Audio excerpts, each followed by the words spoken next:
hard one to start with.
I don't think that would be good for it.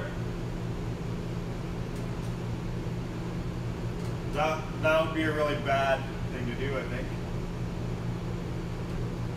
And that is a ridiculous suggestion.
Make a recorder of pizza.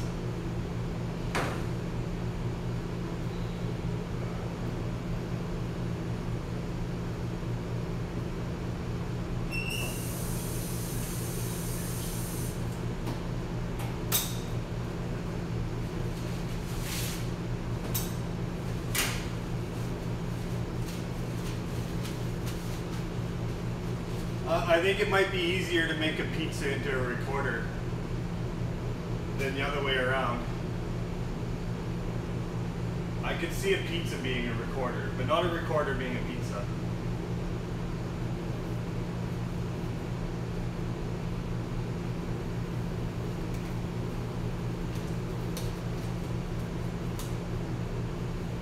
That's just how my brain works, though.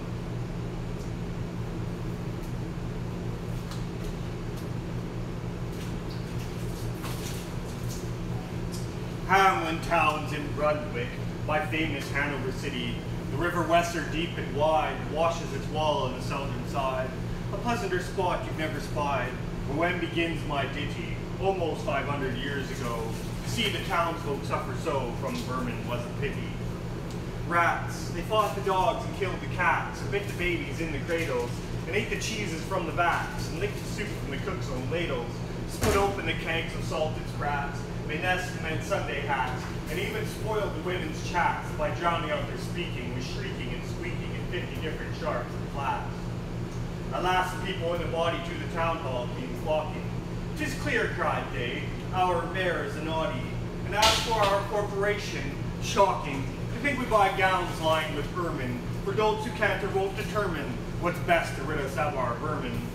You hope because you're old and obese to find in the furry civic robes ease.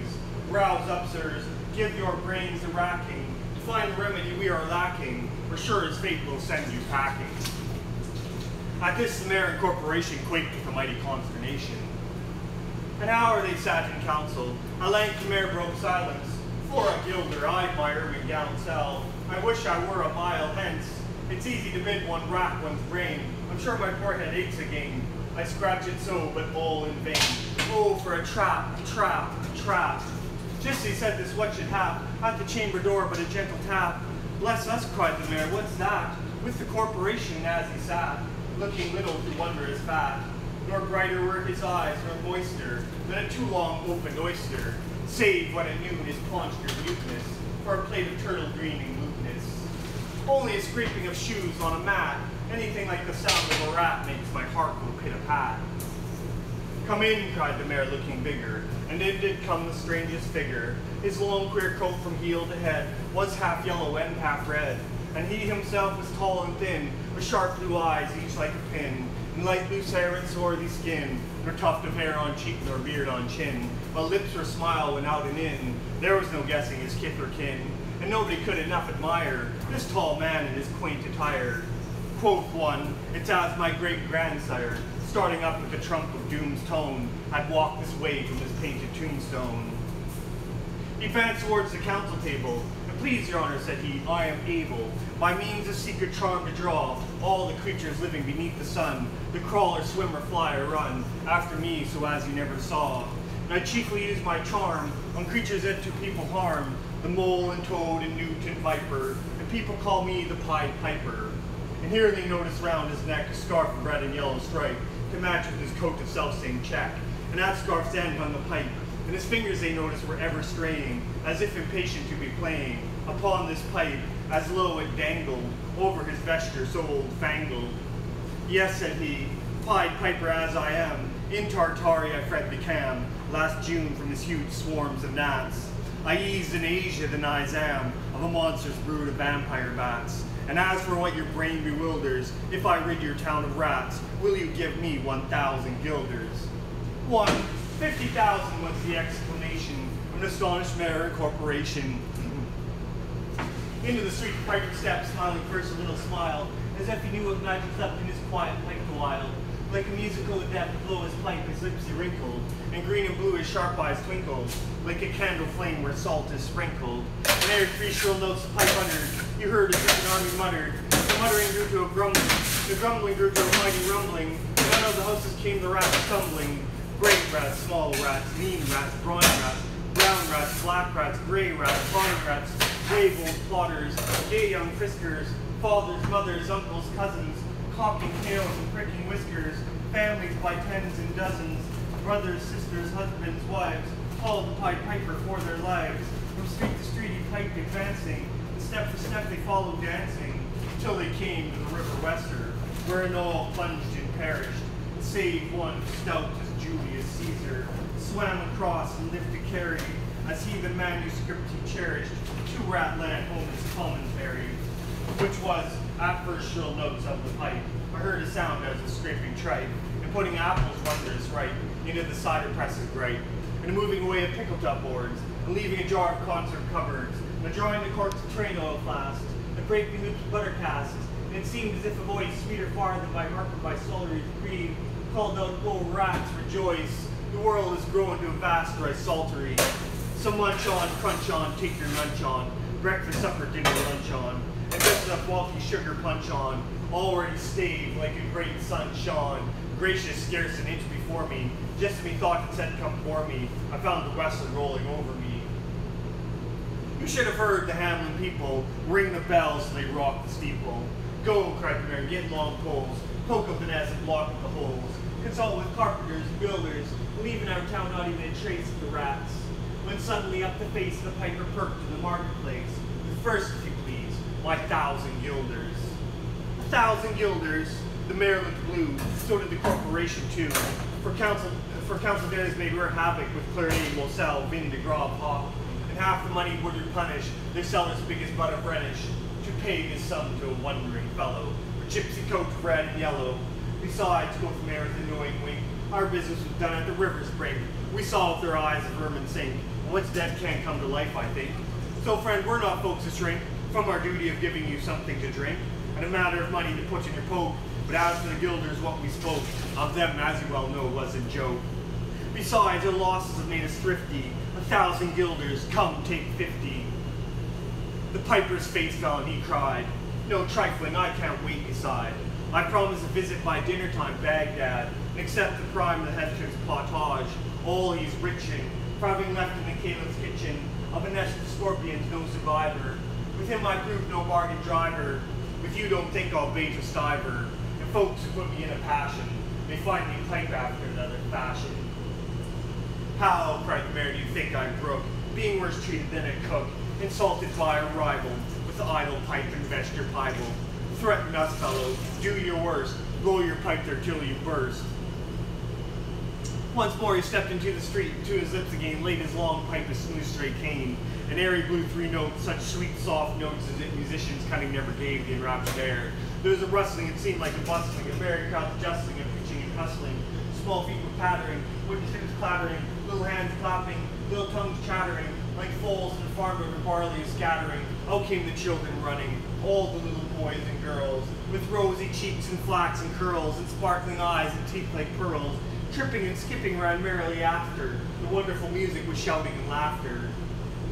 The mayor was dumb, the council stood, as if their chains in the blocks of wood, unable to move a step or cry, to the children merrily skipping by, could only follow with an eye that joyous crowd of pipers back, and how the mayor was on the rack, and the wretched council bosoms beat, as the piper turned from the high street, where the west of rolls its waters, frighten the way of their sons and daughters. Howard returned from south to west, and Copperford Hill is stepping dressed, and after him the children pressed, brave with the joy in every breast. He never across the mighty top, he's forced to let the piping drop, and we shall see our children stop. When lo, they reached the mountainside, a wondrous portal opened wide, as if a cavern was suddenly hollowed. The piper advanced, and the children followed. When all were into the very last, the door in the mountainside shut fast. Yet I say all, no one was lame, he could not dance a whole of the way. And in after years, if you blame the sadness, he used to say, "It's dull in our town since my playmates left. I can't forget that I'm bereft of all the pleasant sight to see, which the piper also promised me. For he led us, he said, to a joyous land, joining the town in jest at hand, where waters gushed and fruit trees grew, flowers forth a fairer hue, and everything was green and new. Sparrows cried a peacock here, their dogs are round our fellow deer, and honeybees had lost their stings, horses were born with eagle's wings, and just as I became assured, my lame foot we speedily cured. The music stopped and I stood still, and found myself outside the hill, left behind against my will, to go now limping as before, and never hear of that country more. Alas, alas, for Hamlin, there came into many a burgher's pate a text which says at heaven's gate, hopes and rich at his easy rate, as a needle's eye takes a camel in. The mare sent east, west, north, and south, to offer the piper by word of mouth, wherever was men's lot to find him, silver and gold to his heart's content, if only he returned the way he went, and bring the children behind him. But when they saw 'twas lost endeavor, and piper and dancers were gone forever, they made a decree that lawyers never should think their records dated duly, if after the day of the month and year, these words do not as well appear. And so long after what happened here, on the 22nd of July, 1376, in the better memory to fix the place of the children's last retreat, they called it the Pied Piper Street, where anyone playing pipe or tabor was sure for his future lose his labor, nor suffered they hostelry or tavern, shocked with mirth the street so solemn, and opposite the place of the cavern, they wrote the story on a column, and on great church window painted, the same to make the world acquainted, how their children were stolen away, and there it stands this very day. And I must not admit to say, that Transylvania there is a tribe of alien people who ascribe the way and dress of which their neighbors lay such stress, to their fathers and mothers having risen out of some subterranean prison, into which they were Japan, a long time ago in a mighty band, out of Hamlin towns and Brunswick land, but how or why they don't understand. So, Lily, let me and you be wipers of scores out with old men, especially pipers. And if they should pipe us free from rats, from mice, if we promise them aught, let us keep our promise. Oh, I missed somebody's comment and they left. I just came to say hello again. I'm working right now and I might come back later. Oh, cool. Yeah, hope you come back. Sorry I missed that comment. I find it hard to read the comments while I'm reciting poetry, so reading and reciting at the same time are difficult.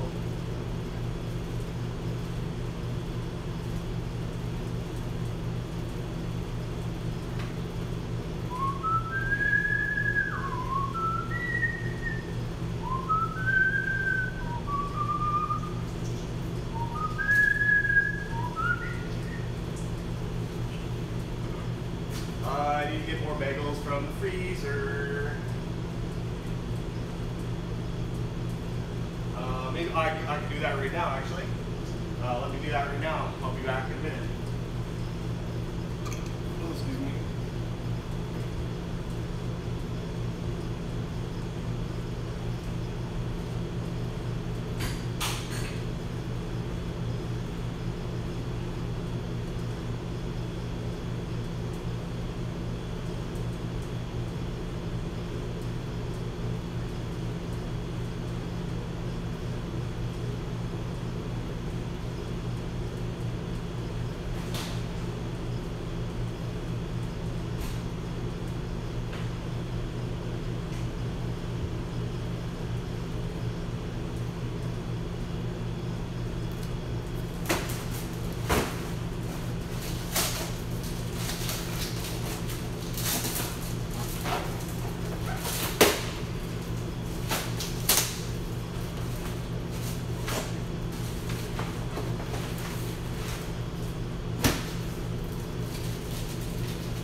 once a young man named Roland Pye who played the recorder when he wasn't baking bagels.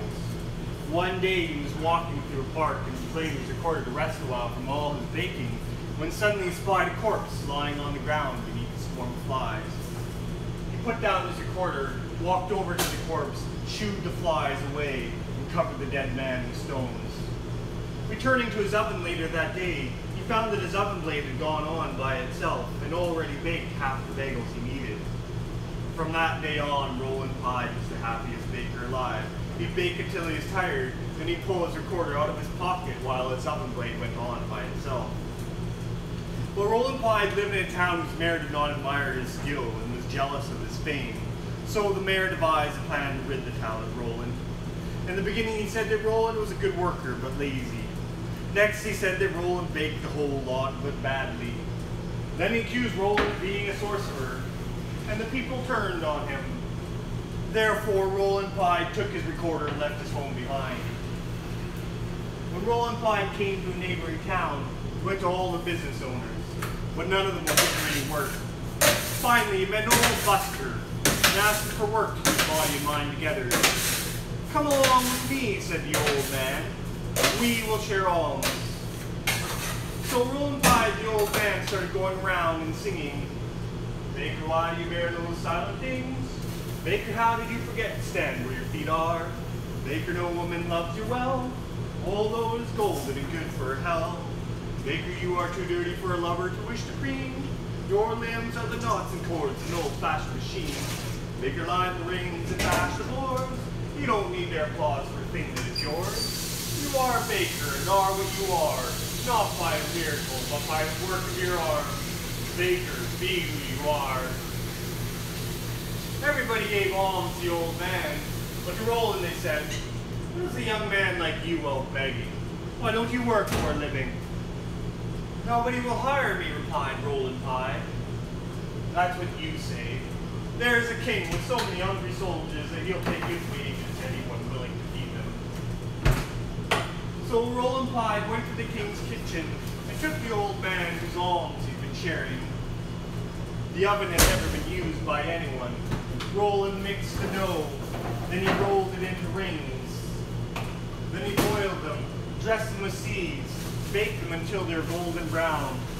Then he tossed them into a crate to cool down. Whenever Roland wearied of baking, he'd play his recorder.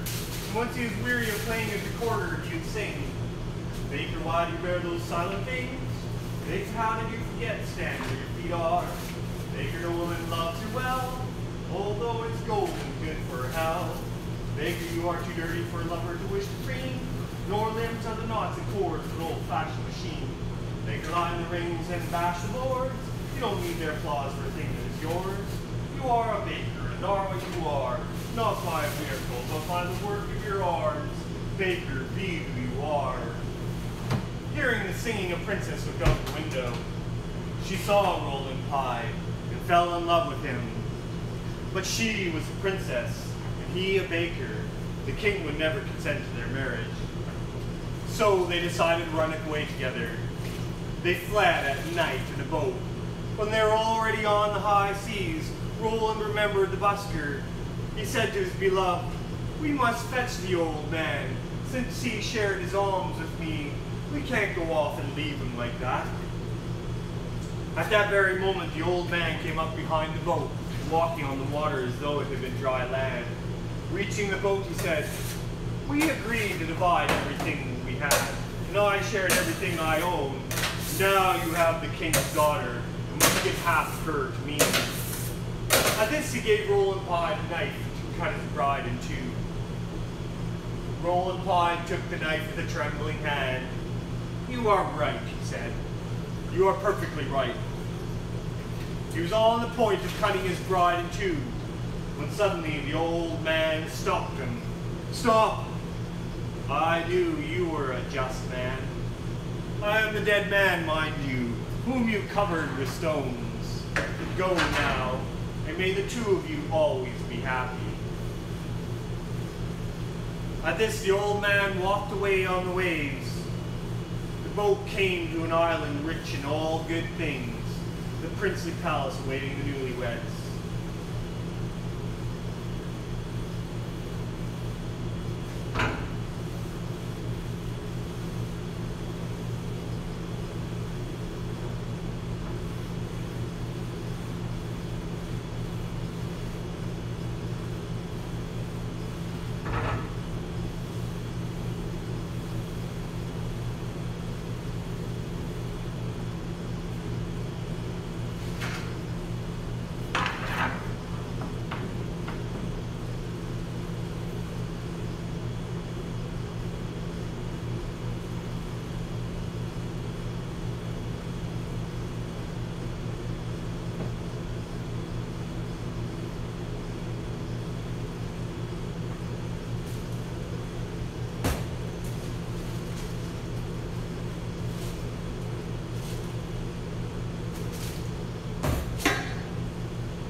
I first saw it was he lied in every word, that hoary cripple with malicious eye, asking to watch the working of his lie online, and mouth scarce able to afford the suppression of the glee that first scored its edge at one more victim gained thereby. What else should he be sent for with his staff? What saved waylay with his lies and stare, all travelers who might find him posted there? And asked the road, I guess what skull-like laugh would break, what crutch can write my epitaph for pastime in the dusty thoroughfare. If at his count I should turn aside into ominous track which all agree hides the dark tower, yet acquiescingly I did turn as he pointed, neither pride nor hope rekindling at the end descried, so much as gladness some end might be. For what with my whole world blind wondering, what with my search drawn out through years, my hope dwindled into a ghost not fit to cope with that obstreperous joy success would bring. I hardly tried now to rebuke the spring, my heart may be fighting failure in its scope. As a sick man very near to death seems dead indeed, it feels begin and end the tears, and takes a farewell of each friend, and hears one bid the other go, draw a breath, freely you're outside, since all is over, he said, and the blow fallen no grief can amend. While some discuss near other graves be room enough for this, and when a day suits best for carrying the corpse away, with caribou banners, scarfs, and staves, and still the man hears all and only craves, who may not shame such tender love and stay.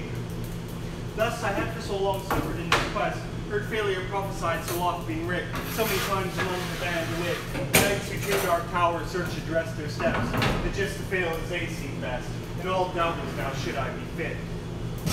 So quiet as despair I turned from him, the hateful cripple, out of his highway into the path appointed, all the day had been a dreary one at best, and dim was settling into its close, yet shot one grim red leer to see the plain catch its astray.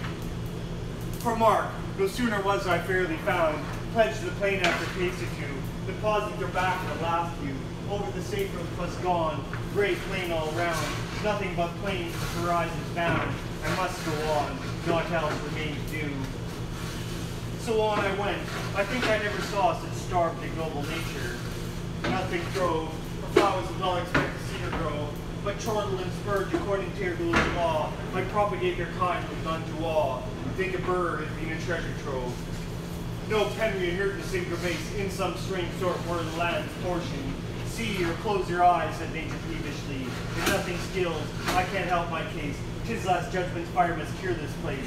Calcine its clods to set my prisoners free. If they're pushing a ragged thistle stalk above its mates, its head was chopped. The bent for jealous elves, what made the holes and rents in the dog's harsh worst deeds? Bruised as to balk all hope of greenness. 'Tis a brute must walk, passion and life out the brute's intense. As for the grass, it grew as scarce as hair and leprosy. Thin dry blades pricked the mud which underneath was kneaded up with blood. One stiff, blind horse, as every bone stared, stood stupefied however he came there, thrust no past service in the devil's stud. Alive, he might be dead for aught I know, with red, gaunt, and callous neck strained, and shut eyes beneath the rusty mane. Seldom went such grotesqueness with such woe. I never saw a brute that hated so. He must have been wicked to deserve such pain.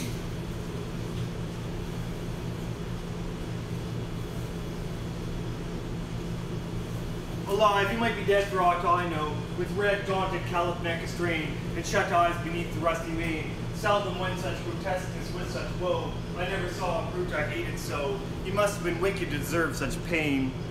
I shut my eyes and turned them on my heart, as a man calls for wine before he fights. I asked one draught of earlier, happier sights, ere fitly I could hope to play the part. Think first, fight afterwards, the soldier's art. One taste of old times sets all to rights. Not it. I fancied Cuthbert's reddening face beneath its garniture of curly gold. Dear fellow, till I almost felt him fold, an arm and mind to fix me to that place, that way he used. Alas, in thanks disgrace, I wet my heart's new fire and left it cold. Giles, then, soul of honor, there he stands, frank as 10 years ago when knighted first. An honest man should dare, he said he durst. Good, but the scene shifts. Fall when hangman's hand pinned to his breast a parchment, his own bandry the poor traitor spit upon and cursed. Better this present than past like that, back therefore to my darkening path. No sound, no sight as far as the eye can strain. Will the night send a howl or a bat, I asked, when something on the dismal flat came to arrest my thoughts and change their train. A sudden little river crossed my path, as unexpected as a serpent came. No tides congenial to the glooms. This, as it frothed by, might have been a bath for the fiends going who could see the wrath of black eddies be spat with plates and spoons. So petty and so spiteful, all along those scrubby alders kneeled over it. Drenched willows flung them headlong in a fit of rout despair. The suicidal throng, the river which had done them all the wrong, whatever that was, rolled by and turned no way. Which while I forded, good saints, how I feared to set my foot upon a dead man's cheek. Each step or feel a spear I thrust to seek, for hollows tangled in his hair or beard. It may have been a water rat I speared, but it sounded like a baby shriek. Glad was I to reach other bank, now for a better country. Vain presage, who were the strugglers? What war did they wage? Whose savage trample could thus pass dank soil to a plash? Toads in a poison tank, or wild cats in a red hot cage. The fight must so have seemed in that foul surge. What penned them there with all the plain to choose?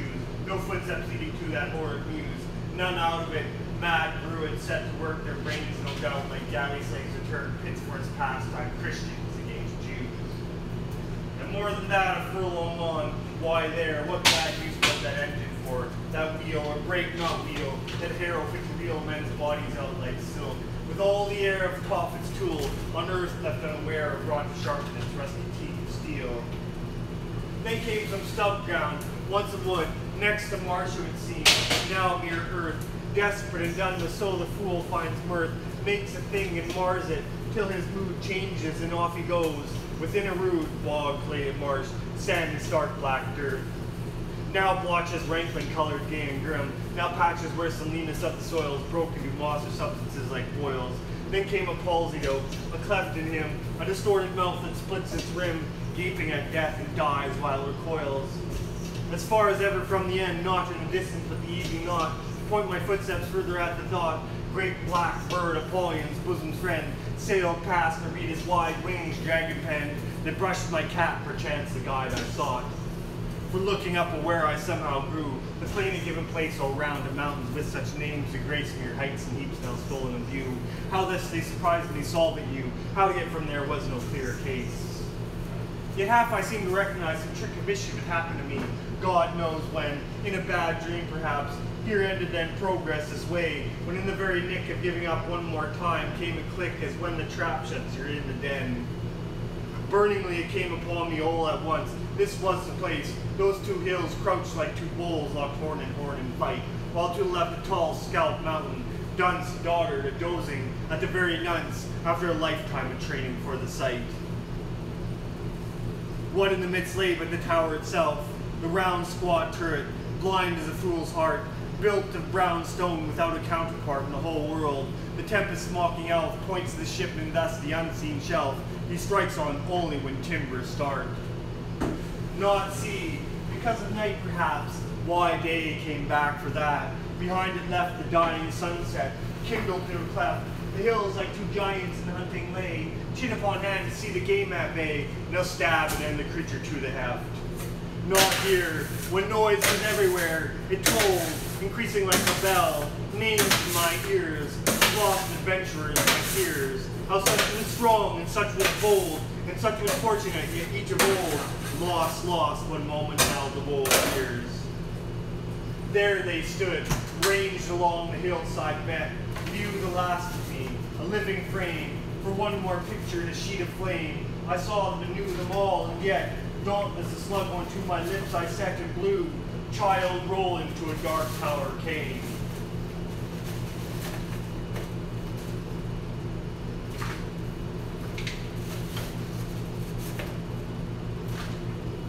Good morning.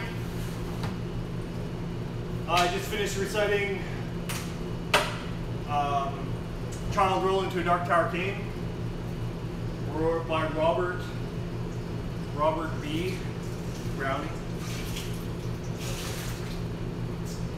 Robbie B. The big Robbie B.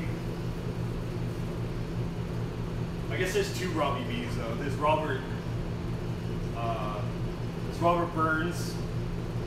He was a poet. He's an Irish or a Scottish poet. Irish, I don't know. Haggis, wherever Haggis is from. I think it's Scottish. Haggis. haggis, whatever.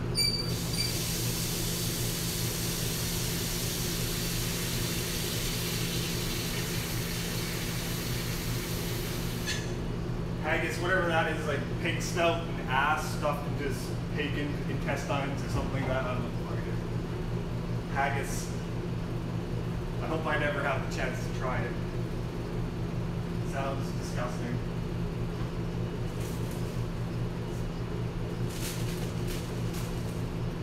Pig snout and ass crammed into pig intestine.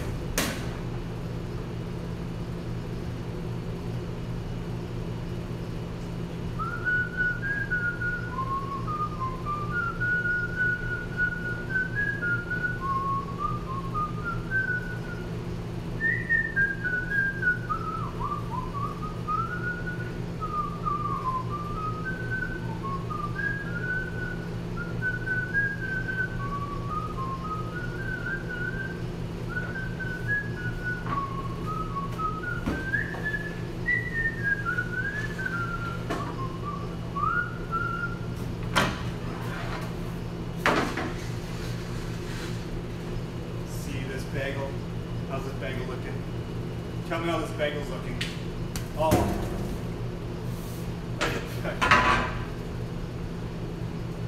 I hit the table behind me. Let's try that again. Do a flippy here.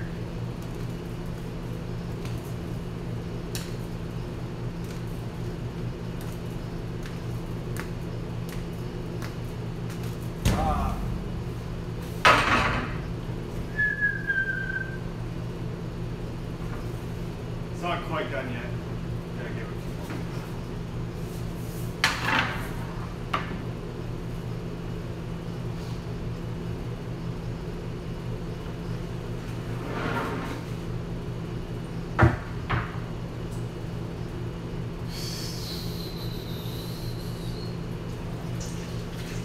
There was once a young man, or no, I already did that one.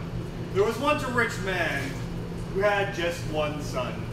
And the boy was dearly loved by his father. As everybody knows, the greatest scourge on earth for a rich man is work. Therefore, when his son turned 14, the father decided to send him to school to learn the science of laziness. On the same street as the rich man there lived a famous and highly respected professor who had never done a lick of work in his life he could get out of doing. The rich man called on him and found him stretched out in the garden under a fig tree, with a cushion under his head, a cushion under his back, and a cushion under his buttocks. Before talking to him, I must first see how he does, said the rich man to himself, and he hid behind a hedge to observe the man. The professor lay as still as a corpse, with his eyes closed. The only time he stirred was whenever he heard the thud of a ripe fig falling on the ground near where he lay. He'd reach slowly out, bring the fruit to his mouth, and swallow it. Then he wouldn't stir again until another fig fell. This is just the professor my son needs, decided the rich man. And he came out from his hiding place, introduced himself, and asked the professor if he could teach his son the science of laziness. Old man, answered the professor just above a whisper, don't talk so much. It tires me to listen to you. If you want to bring your son up as you and I are, just send him to me. So the rich man went home, took his son by the hand, thrust a feathered pillow under his arm, and led him to the garden. I urge you, he told him, to do everything you see this professor of idleness do. The boy, who already had an inclination for that particular science, also stretched out underneath the fig tree. Observing his teacher, he saw him reach for every fig that fell and bring it to his mouth. Why should I work myself to death reaching for figs, he thought. He lay there with his mouth wide open. Soon a fig fell into his mouth, and he let it go down slowly. Then he reopened his mouth. Another fig fell, This time it missed. He lay there perfectly still and murmured, "Why so wide of the mark? Fig fall into my mouth." Seeing how wise his pupil already was, the professor said, "Go on now. You have nothing to learn from me. You can even teach me something." So the boy went home to his father, who thanked heaven for having given him such a smart son.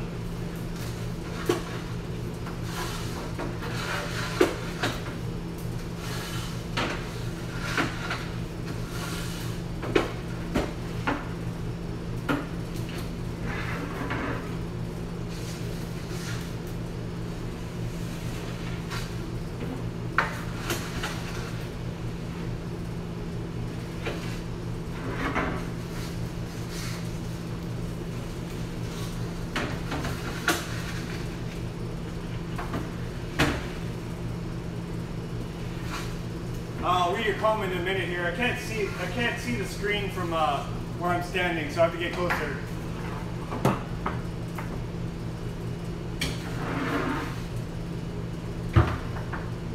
Let's see, what did you say here? Are you a solo bagel maker storyteller? So, no, there's 6 other stores, so there are other bakers. I don't think any of the other ones tell stories. I might be the only storytelling bagel maker here. But there are other bakers that work for this company. We actually have 6 stores. We have 2 on the North Shore. We have 2 in North Vancouver, British Columbia, Canada. And we have 2 in Vancouver, 1 on Main Street, 1 on Commercial. We have 1 in Ironwood.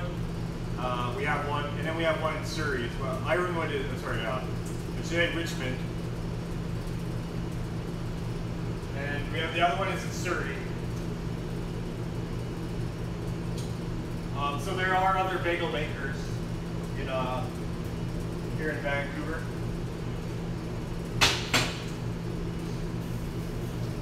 I am the only storytelling bagel maker that I know of, though.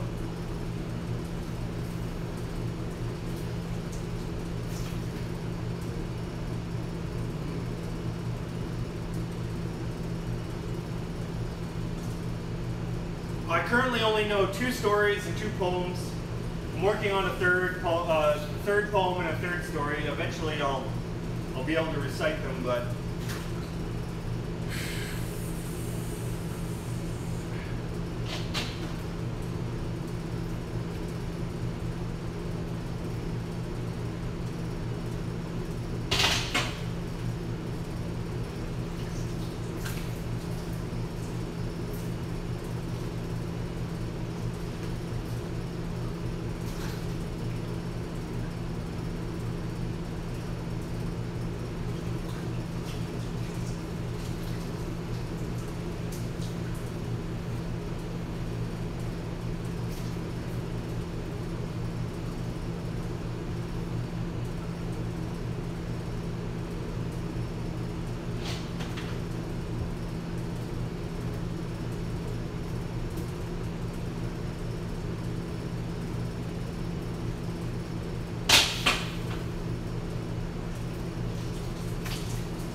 when in the course of human events it becomes necessary for one people to dissolve the political bands which have connected them to another, and assume among the powers of the earth the separate and equal stations to which the laws of nature and nature's God entitle them. A decent respect for the opinions of mankind requires that they should declare the causes which impel them to the separation. We hold these truths to be self-evident, that all men are created equal, that they are endowed by their Creator with certain unalienable rights, that among these are life, liberty, and the pursuit of happiness.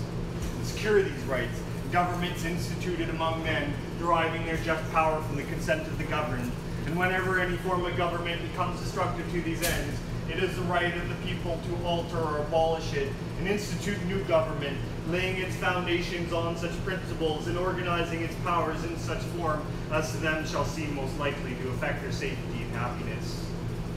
Prudence indeed will dictate that governments long established should not be changed for light or transient causes, and experience accordingly has shown that mankind are more disposed to suffer when evils are sufferable than right themselves by altering the forms to which they have abolishing the forms to which they have become accustomed. But when long train of uses and abuses and injuries and usurpations, all presuming invariably the same law, defenses of design to reduce them under absolute despotism, it is their right, it is their duty to throw off such government and provide good guards for their future security. Such has been the patient sufferance of these colonies, and such is the necessity which constrains them to alter their former system of government. The history of the present King of England is the history of repeated injuries and usurpation, all having in direct object the establishment of an absolute tyranny over these states. To prove this, let facts be submitted to a candid world. He has refused assent to laws most wholesome and necessary for the public good.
Morning.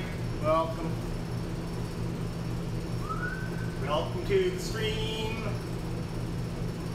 You're in the stream.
I need to watch that, I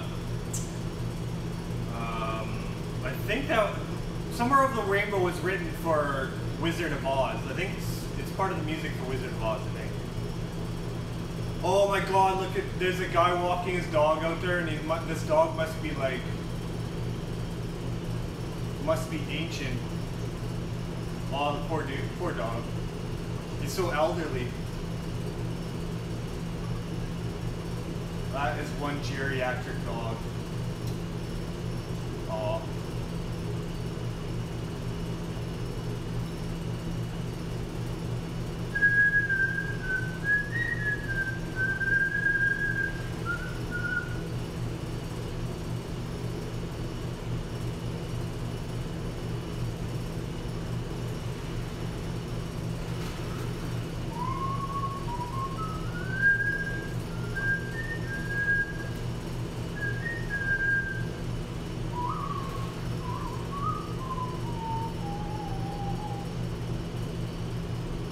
One day, God said, this is what I'll do. I'll send down my son, I'll send him down to you, to clear up this humpity-bumpity hullabaloo. His name will be Christ, and he'll never wear shoes. His friends will all call him the King of the Jews. He didn't come in a plane, he didn't come in a jeep, he didn't come in the pouch of a high-jumping Hovi. He rode on the back of a black Saskatoon, the blackiest creature you ever could view. He rode into Jerusalem, home of the grumpy Jews, where false prophets worship summing in twos. There was Murray Von Murr and Genghis Vauboos. You want the one you could worship, taking a snooze. Christ spoke from a mound, which is a pile of ground. People gathered around without making a sound. Thus he spake, sin in socks full of sin. How shall we quiet this Jehovah din? Do unto others as others do unto you. That includes you, Timothy Foo. And one Pharisee said to another he knew, what shall we do about this uppity Jew? Wash him in wine and make him all clean, and into Sam Fiddle's crucifixion machine. Twirl the whirl and release the galees, and ingle the nails as fast as you please. And he said as he bled, forgive them, Father, for they know not what they do, because they walk this world wearing two crappy shoes. Do you? Amen.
Tag, Hola, Buenos dias, Bonjour, I already said Guten Tag. Those are all the, that's all I know. Hola, Buenos dias.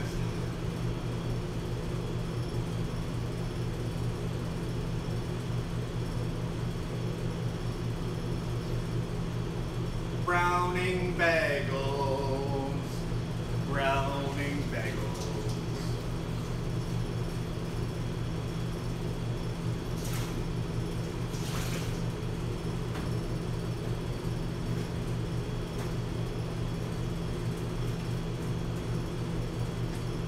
I think my favorite fairy tale, or I guess fable, my favorite fable of all time is Goldilocks and the Three Bears.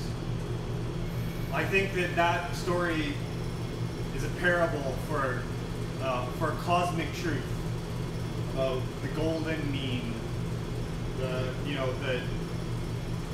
It's like it's a parable for bakers.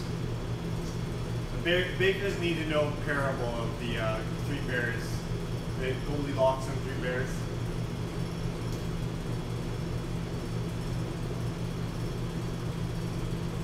It is a concept that bakers need to understand.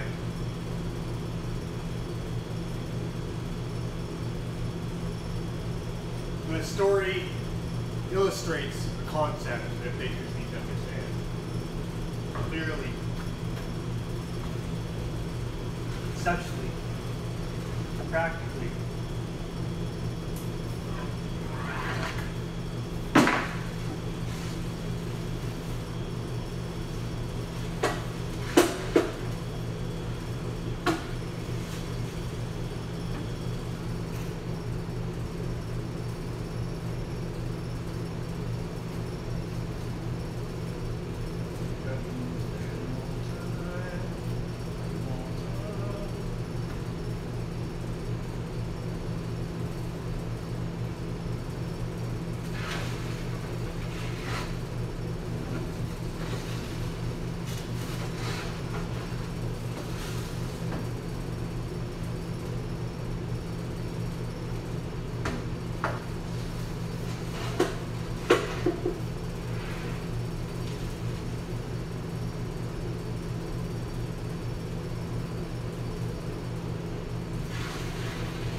Starbucks angels are ascending to heaven.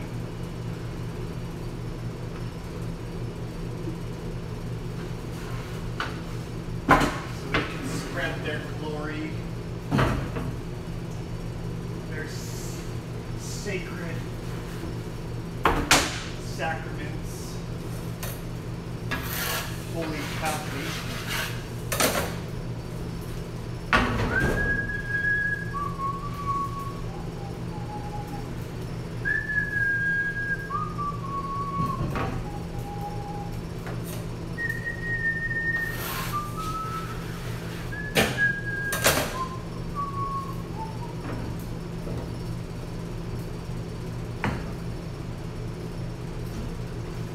Good morning.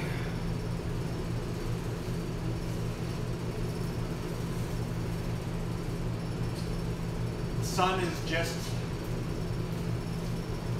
coming up above the North Vancouver Mountain skyline, whatever you'll call it. It's going to be a hot, clear day today, I think.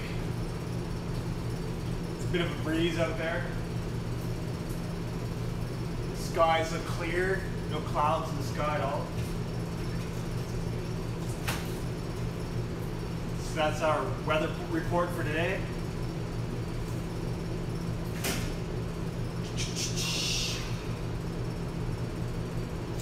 I think I need to go to the beach on my days off. We go down to Wreck Beach. The old nudie beach.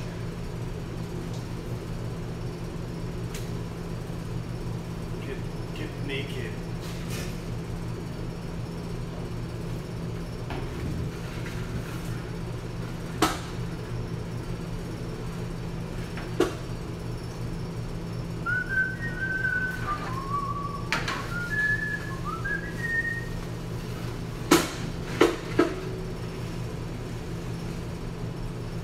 These are ready now.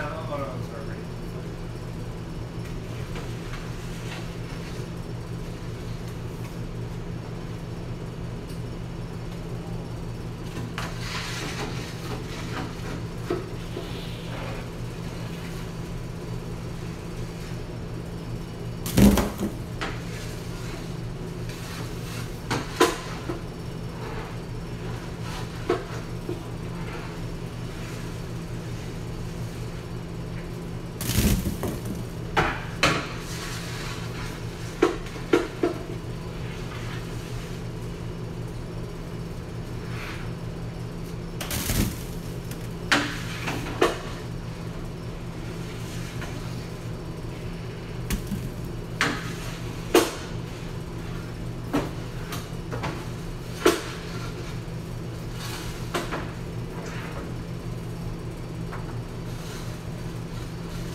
What I'm doing here is I'm moving the bagels to the center of the oven so that they get a nice uniform browning.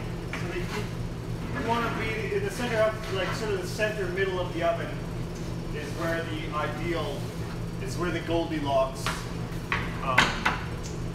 zone is. The Goldilocks zone. And that's where you want the bagels to be when you brown them. You want them to be in the Goldilocks zone.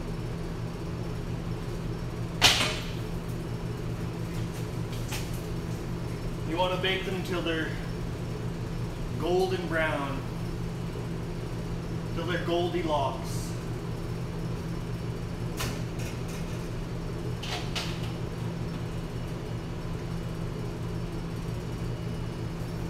Goldy brown.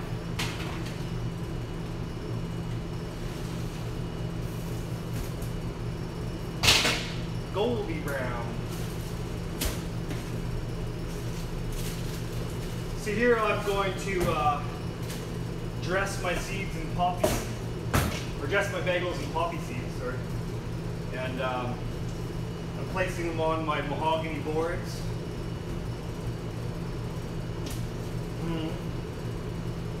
I gotta do this fairly quick because I want the bagels to be wet so the seeds stick. If I wait too long, the water will evaporate off the hot bagel and the seeds won't stick to the bagels.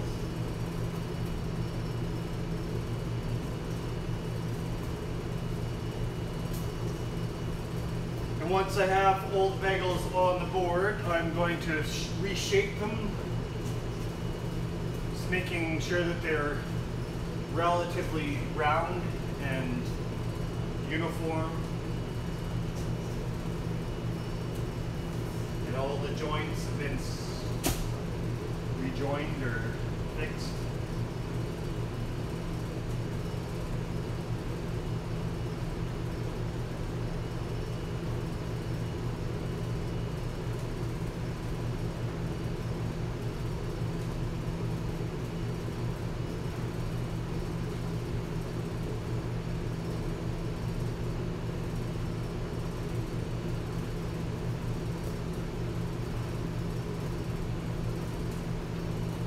Also trying to even out the dough. Let's widen the circle a bit.